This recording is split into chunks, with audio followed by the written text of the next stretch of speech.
My dear brothers and sisters in Christ Jesus, today we are on the fifth day of the Novena to St. Francis Xavier. And we all of us are gathered here with great devotion.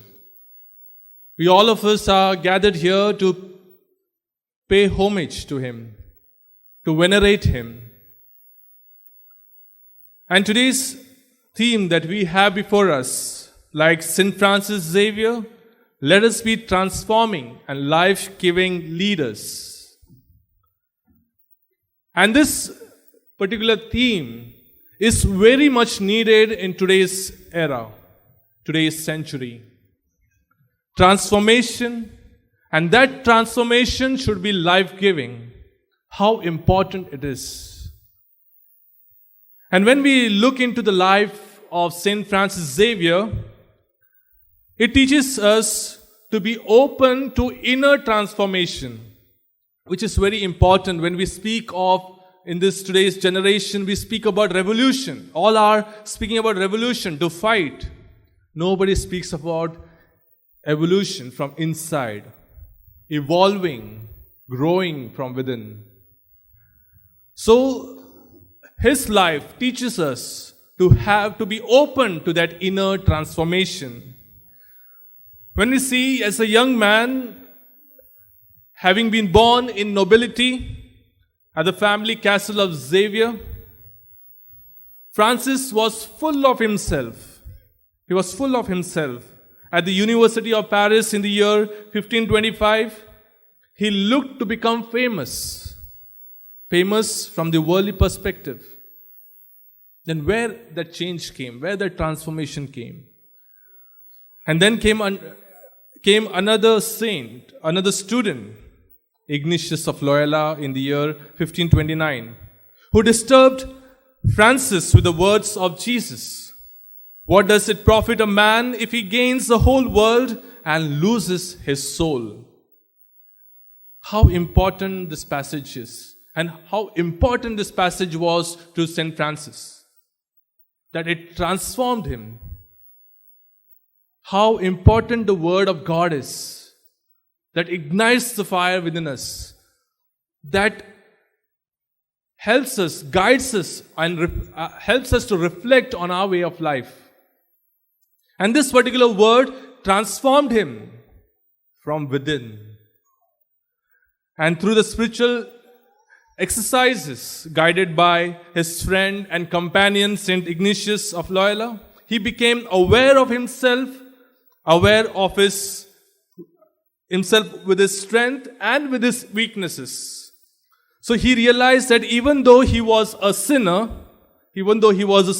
yet he was called to follow Jesus Christ. He was called to follow Jesus Christ. And he discerned and chose to be Christ's disciple in the service of God and mankind. And that is what we learn from this great saint. Even though he was born in nobility, even though he had lot of opportunities, lot of options in his worldly life to become famous, but having heard this passage, he journeyed within. And that brought about transformation, and he became famous, not from the worldly perspective, from the spiritual perspective. That is why we flock to him. We ask his intercession. Why? Because he is famous from a spiritual perspective. And that is what we all of us are called to become famous, not from the worldly perspective, but from our spiritual perspective. And the second part of the theme is to be leaders.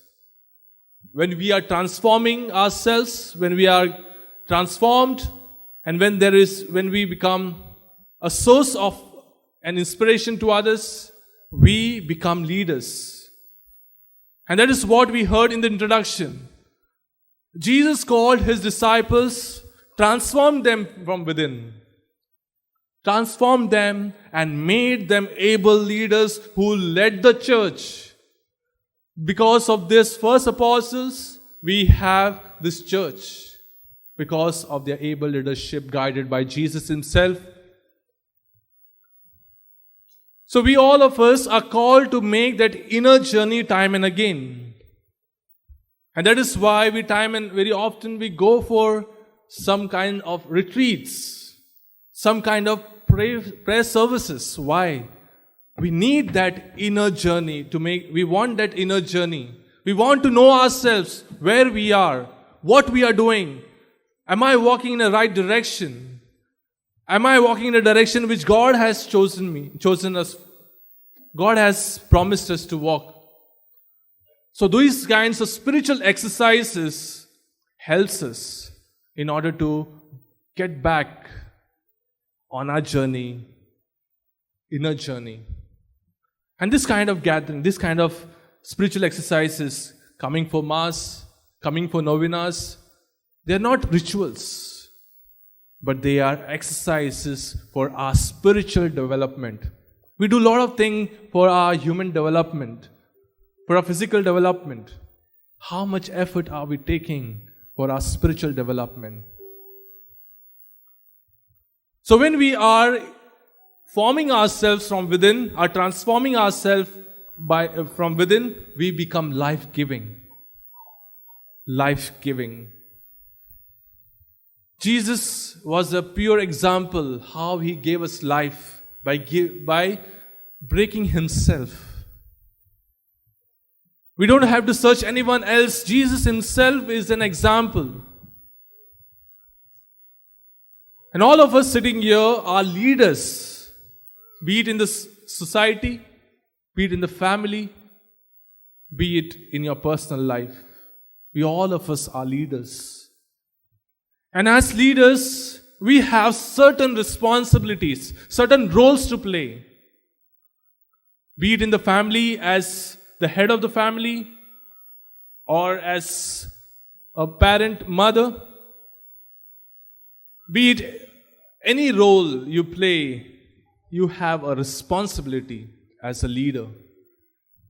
And that is what I'm going to reflect upon. So first aspect of a good leader trusts their team. The good leader trusts their team. And we see a small anecdote here. There was an old story of a father who took his young son out and stood him and made him stand on a railing of the back porch. He then went down, stood on the lawn, and encouraged his fellow to jump into his arm. And he says, "I'll catch you," the father said confidently. And what happened? After a lot of pressurizing him or convincing that child, the child jumped. He made a leap. When he did, the father stepped back and let the child fall to the ground.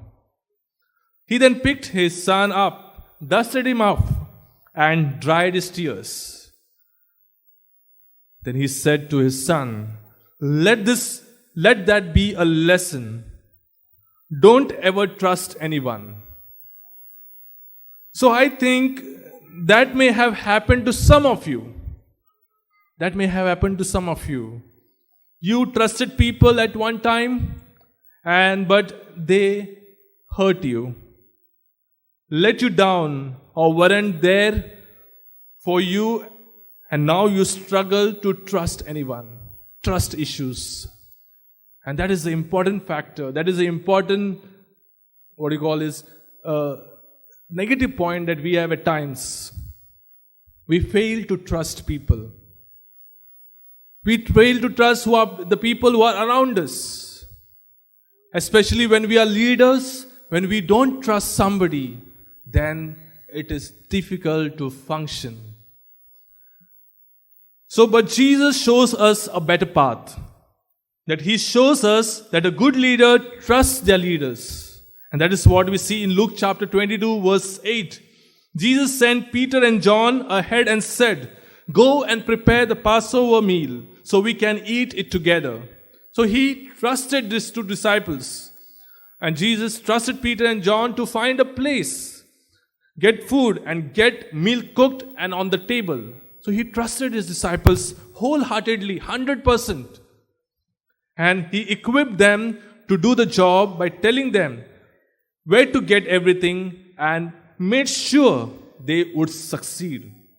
It is not, Jesus does not only give work, but he makes sure that you succeed. But he trusted them to do it. The God of heaven and earth trusted two sinful, broken men to get a meal ready. So that would have been too easy to tell them. But he asked two fishermen to handle it all. Jesus trusted them, trusted his team, and he trusted them with something important. That is what we need today, to trust each other. Yes, someone must have betrayed. Peter also had betrayed Jesus' trust by betraying him 3 times, by denying him 3 times. He denied Jesus. And Jesus knew that he will deny. But even then, he trusted. That is the opportunity that Jesus gave as a leader. That opportunity we need to give to each and every member, be it in our family, be it in the society. When we don't give the opportunity, then we create